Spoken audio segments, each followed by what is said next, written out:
mention la cheyaki tauta cheyaki cheyaki tauta cheyaki ah 제가 다 탈딜을 때는 면세디 줄을 지소나 다 대장긴 리요 말에 선제주고 토토도 말에 신체 단계기 때도 선제주고 토 상대 상루 정부 지요 때 나래 라랭에서 따요 말에 면신가라 끝난데나 기 lumba yenda chile mbugu na ngan ru sambe sanlu tiye jan ruye jawari ma shube ke na mo ta tosre yasin de. Lors du précédent enseignement,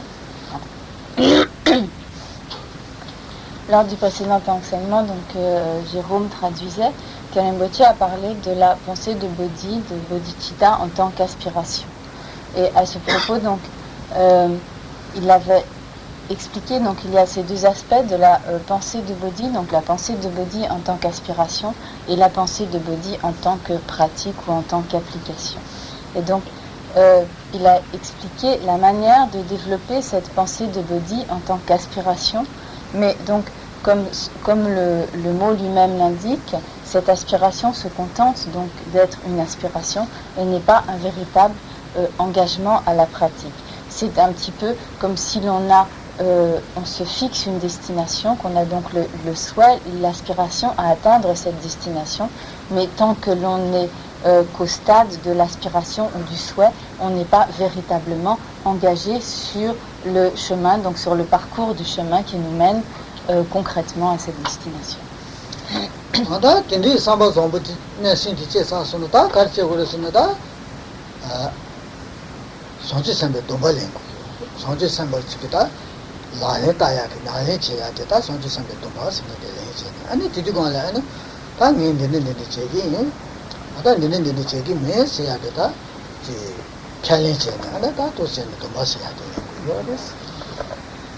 Et donc, sur la base du développement de cette pensée de bodhi en tant qu'aspiration, pour s'engager véritablement à la pratique des bodhisattvas, que faut-il faire? Il faut donc prendre les engagements de bodhisattva, prendre donc les engagements à la pratique des bodhisattvas, et par ces engagements de bodhisattva, être déterminé à donc respecter certains préceptes et au contraire donc à éviter d'autres actions donc qui seraient contradictoires à ces engagements.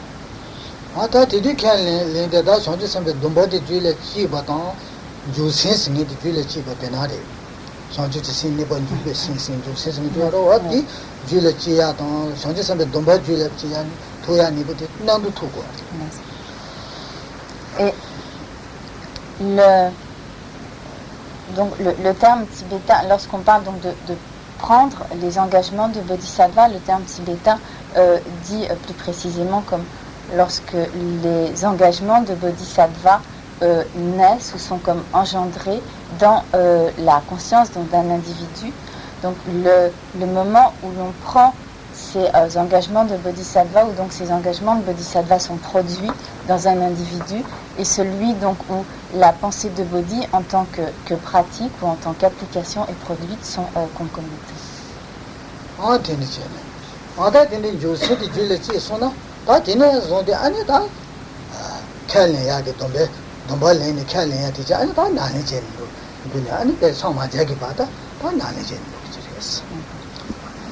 Et à partir du moment où l'on a pris ces engagements de bodhisattva, où l'on a donc où l'on a développé donc la pensée de bodhicitta en tant que pratique ou qu'application, donc on doit respecter ces engagements de bodhisattva, pratiquer donc ce qui est à pratiquer jusqu'à ce que on atteigne l'état de Bouddha.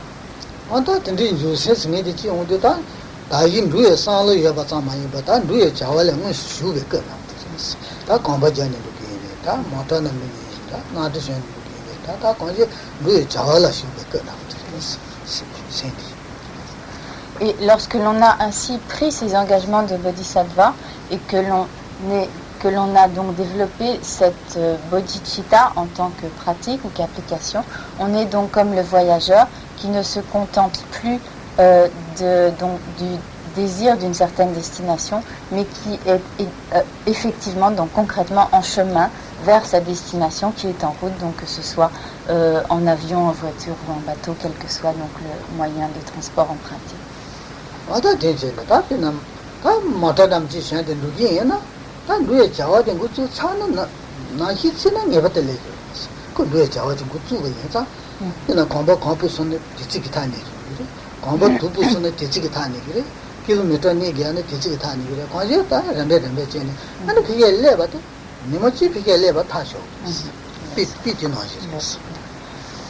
Et donc de la même façon que si l'on emprunte par exemple une voiture, celui qui s'est effectivement mis en route a la certitude donc de parvenir à destination, et de la même façon donc chaque kilomètre parcouru le rapproche de sa destination finale.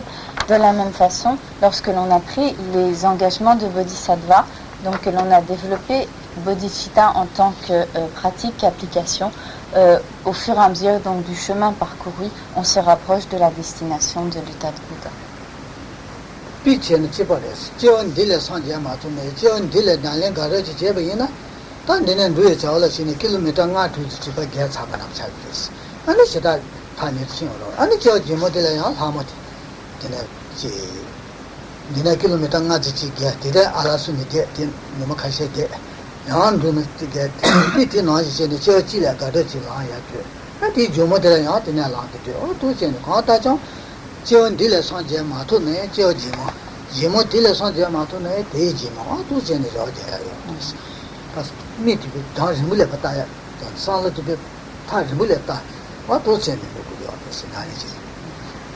Et même si dans cette vie nous ne parvenons pas à la destination finale, que nous ne parcourons qu'un bout de chemin, le chemin parcouru est comme quelque chose d'acquis.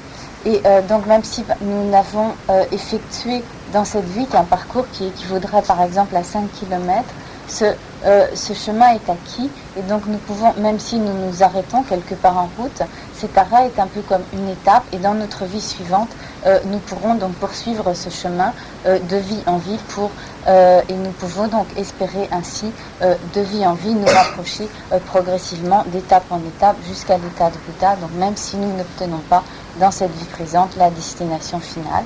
Et de ce fait, donc il nous faut penser donc cette destination finale comme à très long terme, et penser donc que nous nous sommes engagés donc sur un chemin et que nous pouvons voir loin donc sur ce chemin.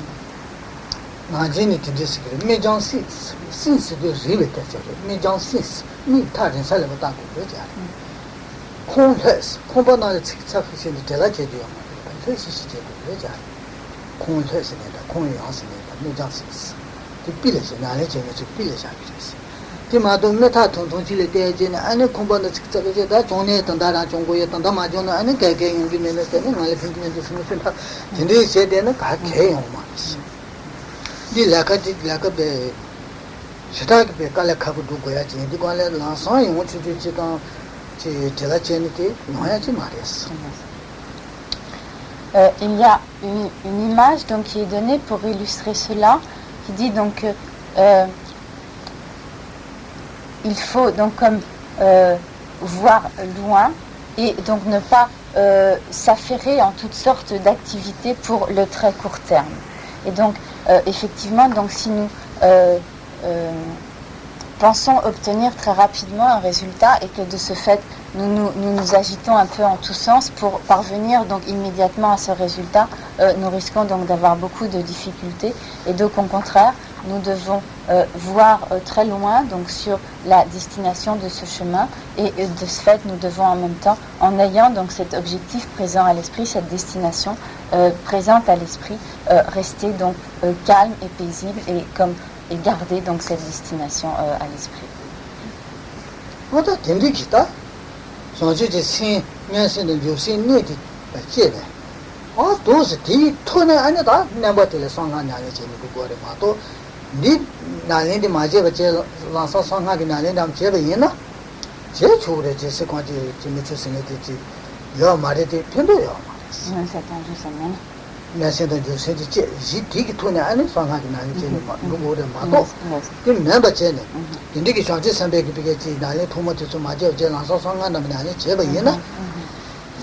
Dio Maris. Pendo la Chingi Maris.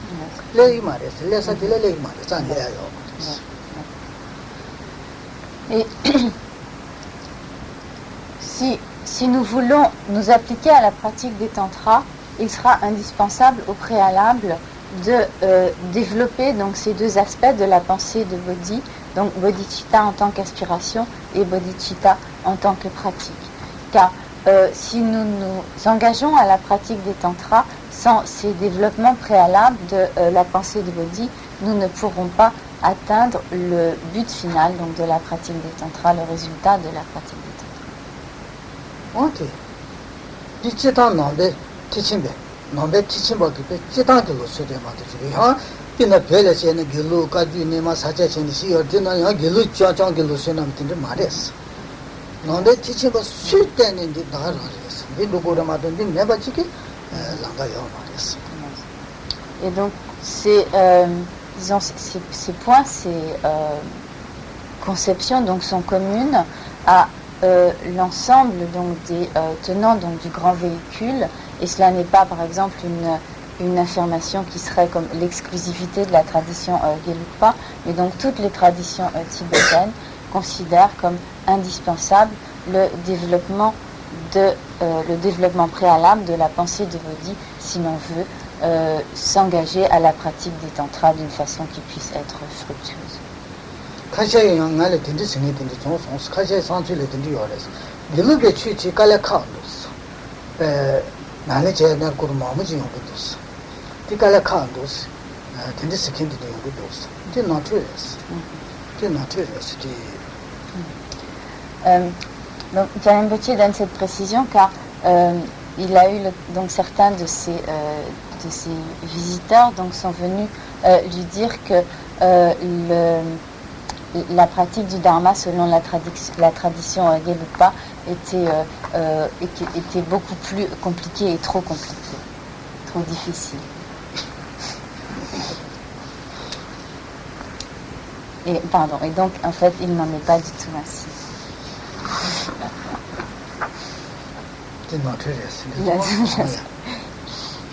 Et ceci donc est une erreur, une conception erronée. 다 장치 선배 동발인데 관련 추진 소야 돼. 추진 나가 소야 됐어. 내가 가신 쉬버렸어. 나가 소. 동부들에 동배 추진했어. 어디 대바치 존내게 티모도 나래져야지 그랬어. 티모도 선거야 그 추진지. 지금 뭐 키르기 선거야 나한테 말했어. 동배 추진. 그 가신 시에 잘했어. 다 다리 시야 될 겨워 비벼 추진했어. 어디다 겨워 비벼 추진도 추진 시모니 보다 제단 테네바게 요레디 메세 사버다 티친 먹슨 거야 차대. Gyochi Dipet Sutin dans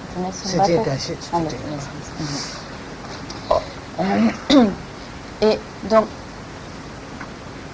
pour en revenir donc à l'éthique des bodhisattvas, nous avons vu que cette éthique des bodhisattvas avait trois aspects. Donc de ces trois aspects, nous avons déjà vu le premier, à savoir donc l'éthique qui consiste à consiste à s'abstenir dans des actions négatives en général. Et la deuxième forme d'éthique que nous allons donc aborder, qui consiste à réunir les actions vertueuses, réunir les actions favorables, positives. Et la troisième qui consiste à agir pour le bienfait des autres.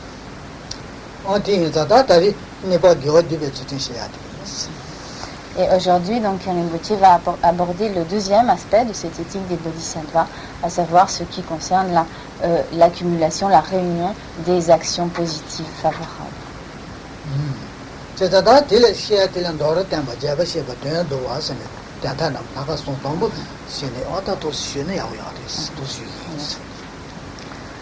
Et cette explication de l'éthique de la réunion des actions favorables va être à son tour subdivisée en trois parties. La première qui sera donc une explication résumée, la deuxième qui sera une explication détaillée et la troisième qui donnera donc l'essence de cette pratique.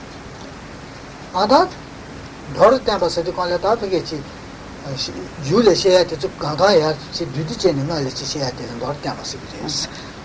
Jabu Masha, Jill, Jabu Shea, Samoga, Duty Chen, Carlos, North Campus, not that et donc, comme son nom l'indique, donc même le sens donc, dans la traduction est clair ici, lorsqu'on parle d'explication résumée, donc il s'agit d'une sorte de synthèse, donc des points qui seront exposés lors de l'explication donc détaillée et qui réunit donc les points essentiels de cette explication détaillée.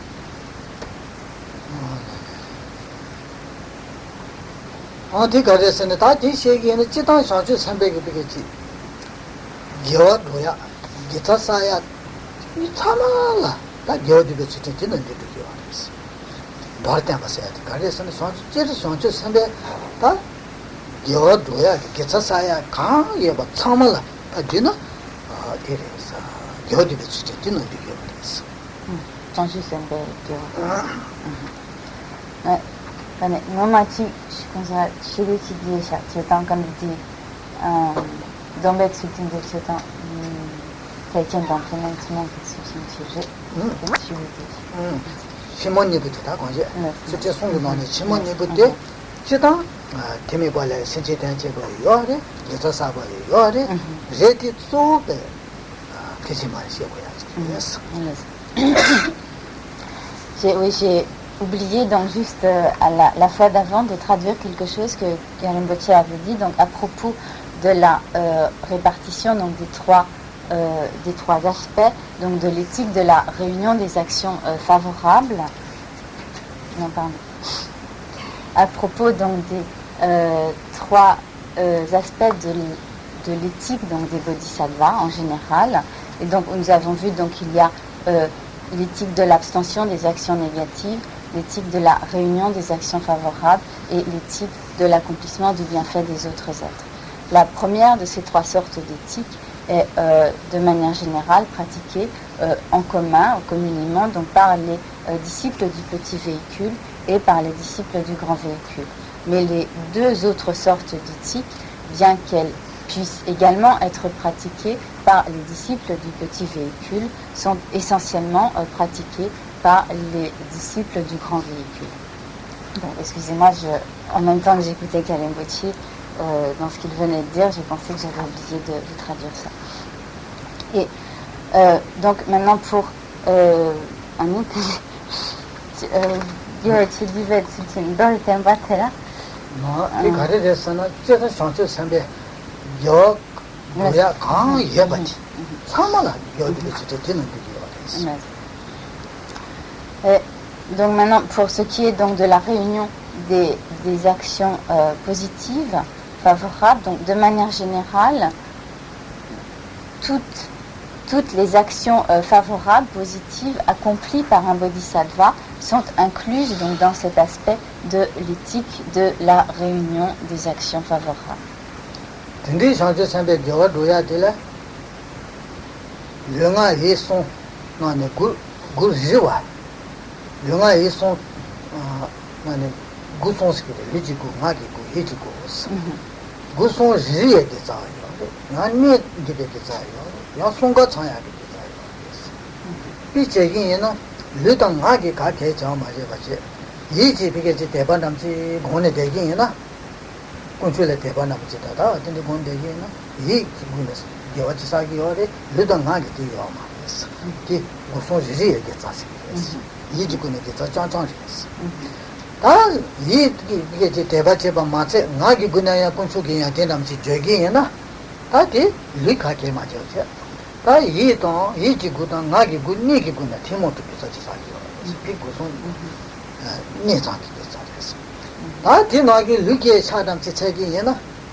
Donc, les vertus ou les actions favorables, positives, accumulées par les bodhisattvas peuvent être accumulées au moyen donc de ce qui est appelé comme littéralement en tibétain les trois portes, qui sont ici donc ce qui est appelé littéralement les trois portes, donc ce sont le corps, la parole et l'esprit.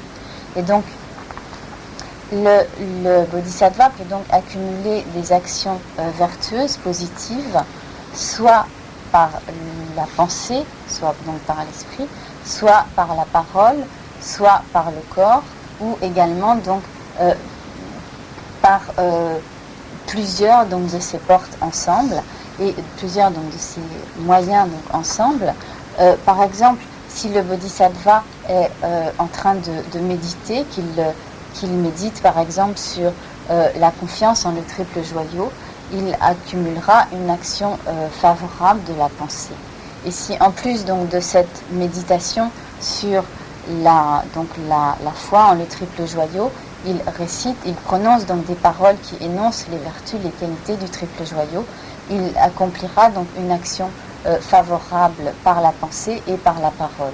Et si donc en plus de méditer sur la foi en le triple joyau, de dire donc les vertus du triple joyau, il se prosterne avec le corps donc devant le triple joyau. À ce moment-là, donc il accomplira une action favorable par le corps, la parole et l'esprit réunis.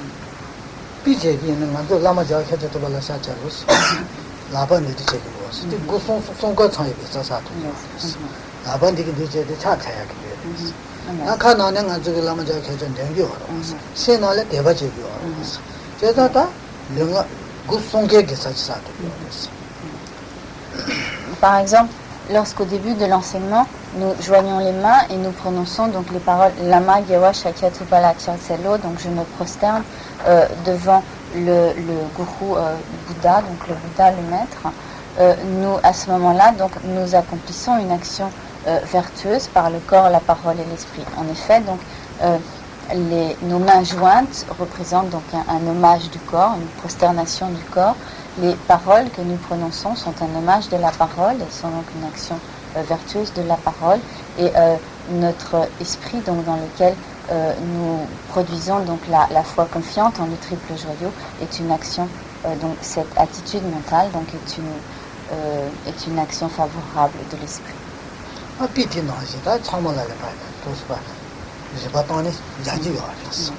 Donc ceci est un exemple que nous pouvons utiliser pour comprendre donc ce que sont donc ces actions vertueuses du corps, de la parole et de l'esprit que nous pouvons donc extrapoler.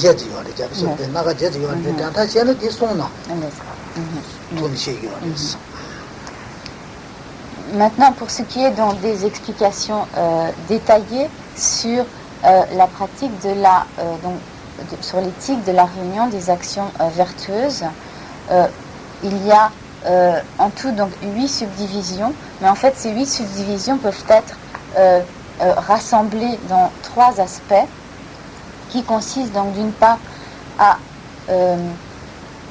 produire des vertus qui n'ont pas été produites auparavant, donc produire des nouvelles actions favorables, de nouvelles vertus. Le deuxième aspect qui consiste à faire en sorte que les vertus précédemment accumulées ne se dégradent pas, ne se détériorent pas, mais au contraire donc qu'elles soient conservées. Et Sumpa te complétando. Quand tu Sumpa, quand tu tambo te c'est quand tu nga ni kiwa kiwa. Ni pas quand ni bote ça va tu ni oh non non tu vas ça ça va Chiminisera, Talamendo, Anisamba. Et donc, le troisième aspect consiste donc à faire en sorte que les actions positives, les vertus précédemment accumulées se développent, croissent et se développent.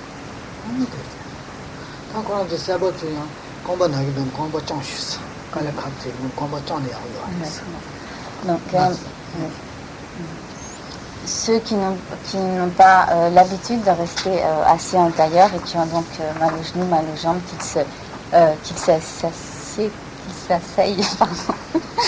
confortablement, qu'ils ne soient pas gênés s'ils éprouvent le besoin d'étendre les jambes pour être confortables.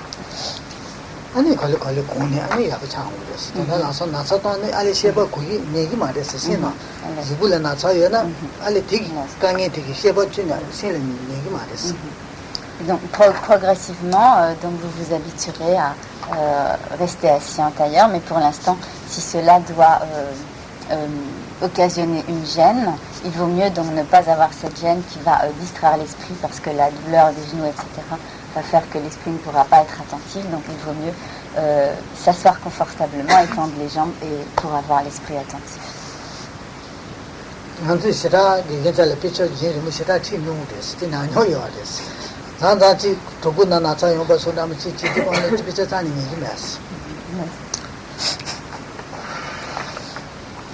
Kalimbotier dit que ils ont une longue expérience de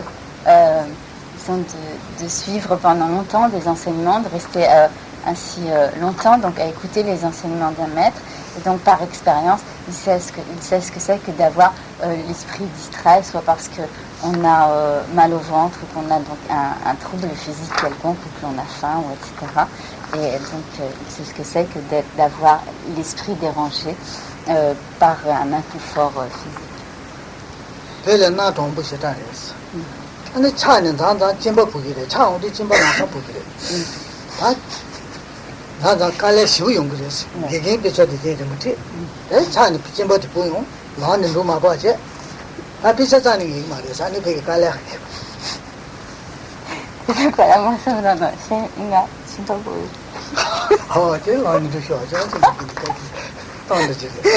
Et donc, on dit que au Tibet il faisait très froid et parfois donc les sessions d'enseignement duraient très longtemps et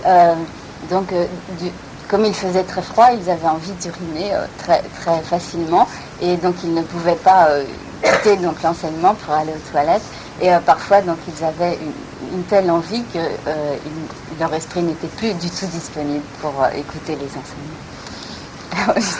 J'ai ajouté à Kalimbotier, ne parlez pas trop de ça, sinon je vais être obligée d'interrompre pour sortir. Je sais à quoi il a ajouté que si j'éprouve le besoin, je vais toujours sortir.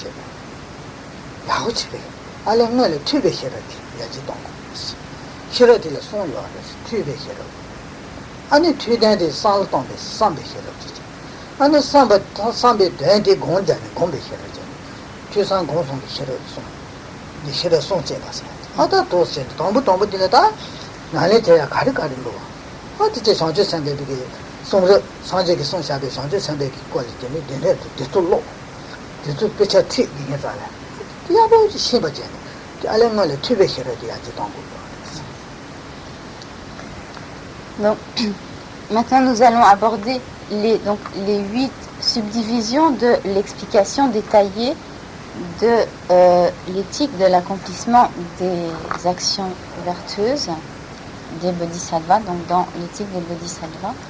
Et à ce propos, donc, il y a la première de ces 8 subdivisions consiste donc à développer ce qui est appelé donc les 3 sagesses.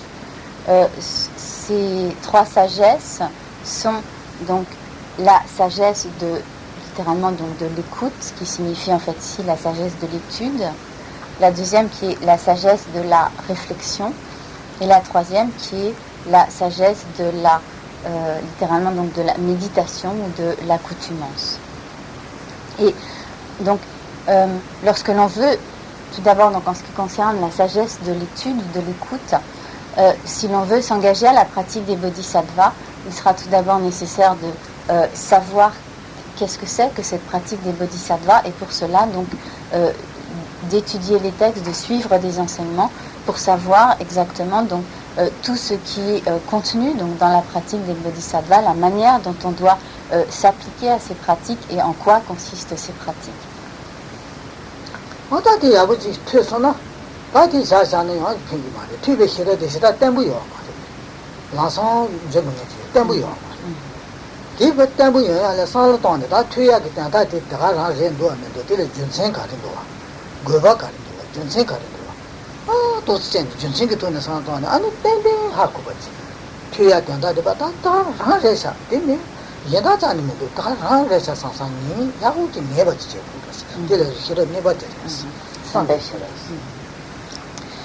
Et il sera donc nécessaire de suivre de nombreux enseignements, d'étudier de manière approfondie ce que sont donc ces pratiques des bodhisattvas, mais cela seul n'est pas suffisant, car cette sagesse de l'écoute à elle seule n'est pas quelque chose de très stable, de fermement établi, et donc c'est quelque chose qui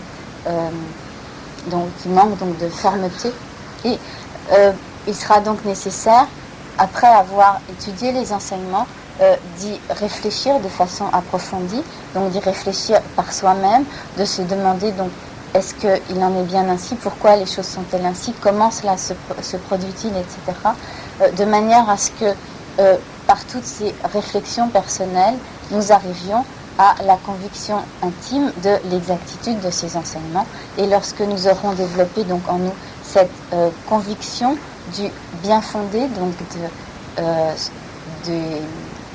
sur les sujets donc, que nous aurons étudiés, à ce moment-là, donc, nous aurons développé la deuxième sagesse, donc, qui est la sagesse de la réflexion.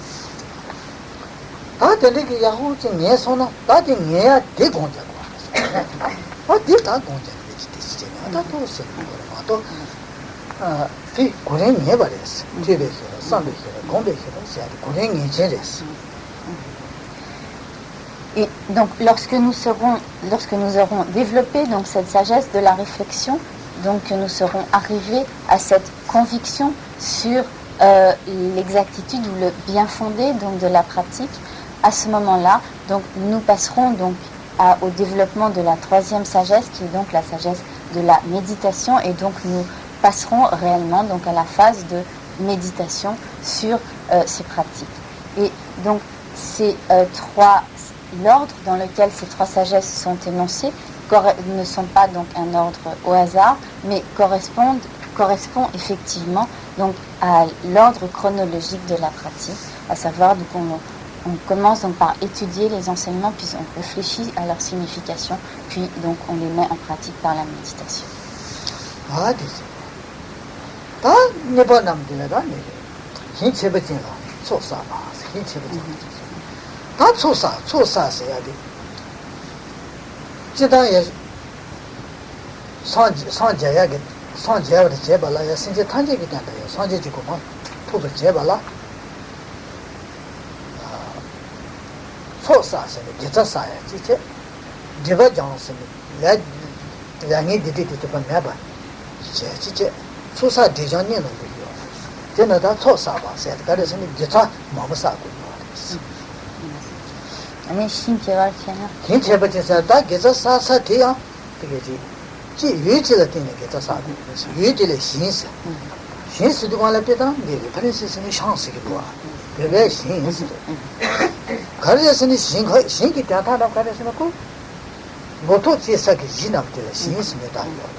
난 기사들 나오지 뭐 사토야. 맞아 그래서.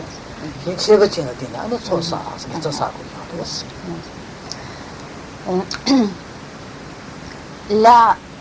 Le deuxième de ces 8 aspects est constitué donc par la réunion des accumulations sur littéralement comme un champ ou une base appropriée. Donc, pour obtenir l'état de Bouddha, il est nécessaire donc de pourvoir donc à l'accumulation de vertus, de mérites, et également donc de pourvoir à la purification des actions négatives. Et pour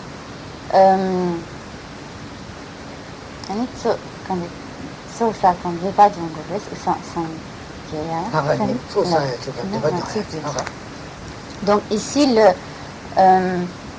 la réunion des accumulations constitue donc une des causes donc de l'obtention de l'état de Bouddha dont il est fait mention ici.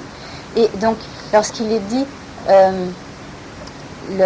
réunion des accumulations sur une base appropriée ou littéralement sur un champ approprié, donc ceci, disons, par exemple, si nous voulons obtenir une récolte, si nous semons donc sur un terrain approprié, sur un champ qui a été correctement préparé, labouré, nous aurons des chances donc d'avoir une bonne récolte.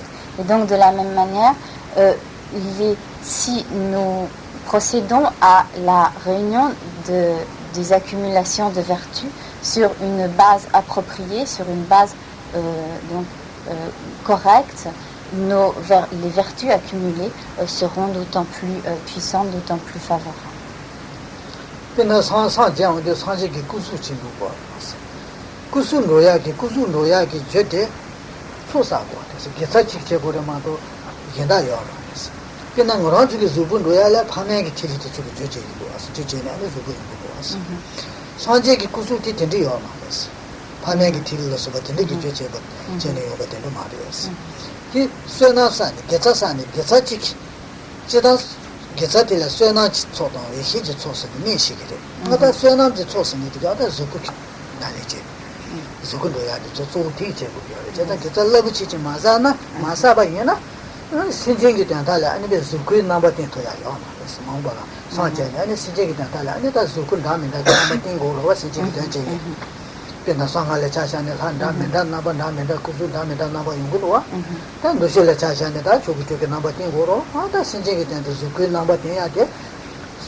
Par exemple, donc, lorsque nous deviendrons Bouddha, et pour devenir Bouddha, nous devons obtenir le corps d'un Bouddha.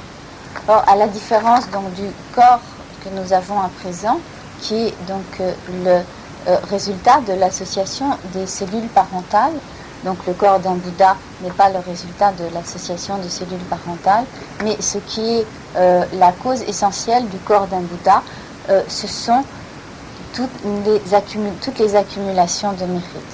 En effet, de manière générale, dans ce que l'on appelle donc la réunion des accumulations, il y a ce qu'on appelle donc les accumulations de mérite et les accumulations de sagesse. Or, ce sont les accumulations de mérite ou de vertu qui sont la cause essentielle de l'accomplissement du corps d'un Bouddha.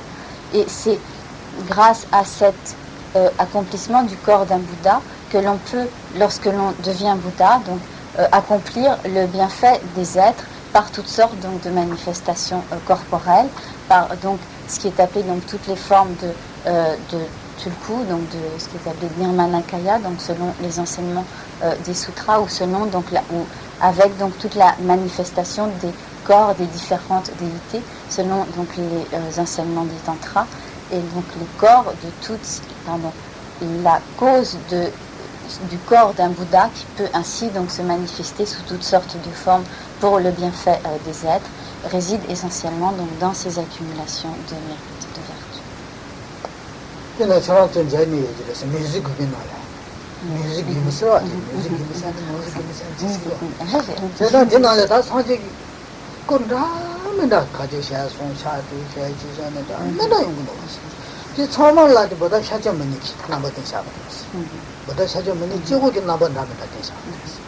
제가 된되게 zuku namba deja 마음을 zuku namba 나면다 라 그치 그게지 깔래 먹고 봤더니 토야 돼 아다 전 전하게 소사 디면은 된되게 namba 된 토야요 말 Certains d'entre vous ont peut-être eu l'occasion de visiter le musée Guimet. Et donc au musée Guimet, il y a toutes sortes de représentations du Bouddha sous toutes sortes de formes avec 3 têtes ou 11 têtes, enfin toutes sortes de représentations, des formes visibles, des formes courroucées, etc. Et en fait, toutes ces représentations sont donc des formes du Bouddha manifestées d'une façon appropriée, donc au bienfait des êtres. Et donc c'est ce qui est la cause donc de la réalisation du corps d'un Bouddha qui permet donc que tous ces corps puissent se manifester sous toutes ces formes appropriées au bienfait des êtres. Donc cette cause réside dans l'accumulation des mérites de vertu.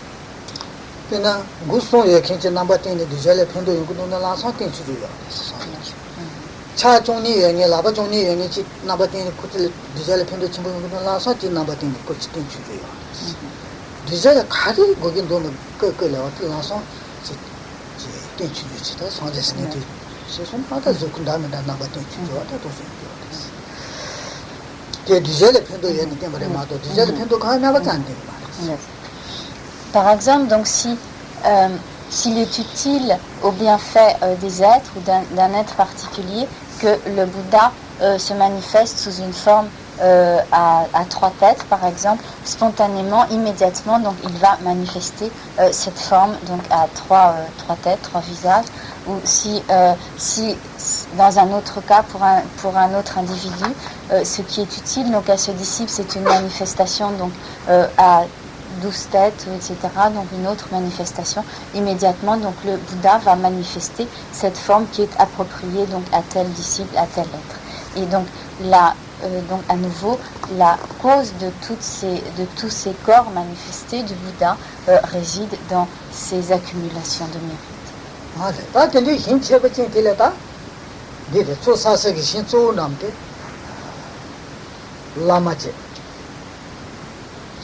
파마지 네바지 디송 쪼울이자 네바줄에 비치로 펜도전지 제기는 쇠날로 치사도 파마라야 펜도전이 그게 디제기 쇠날로 치사도 수술라모라 펜도전이 또 제기는 쇠날로 치사도 신체버진아 또 시자요. Et il est question ici donc de réunion d'accumulation sur des bases ou des champs donc particulièrement appropriés ou spécifiques. Et donc les champs ou les bases qui sont particulièrement propices à l'accumulation de mérites, donc à l'égard desquels il est particulièrement favorable, les bases qui sont particulièrement favorables pour l'accumulation de mérites sont donc notre lama, notre maître, ou nos parents, ou également donc les personnes malades.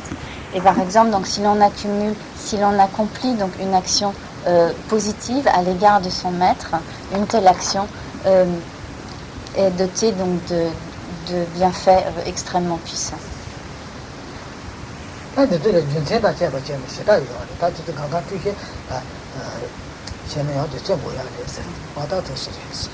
Donc il y a bien sûr des raisons pour lesquelles il est particulièrement, disons, notre maître ou nos parents ou les malades sont des bases particulièrement appropriées